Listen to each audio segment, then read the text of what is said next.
this is Tim from Your Six Studios. Today in this video, I'm going to show you how to fix if your touchscreen just is not responding.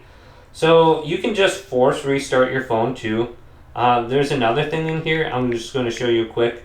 If you type in touch, you can go to touchscreen sensitivity under display. And there is an option to make this more sensitive. So if it's just simply not working, you can increase the touchscreen sensitivity. Just go to settings and then go to display.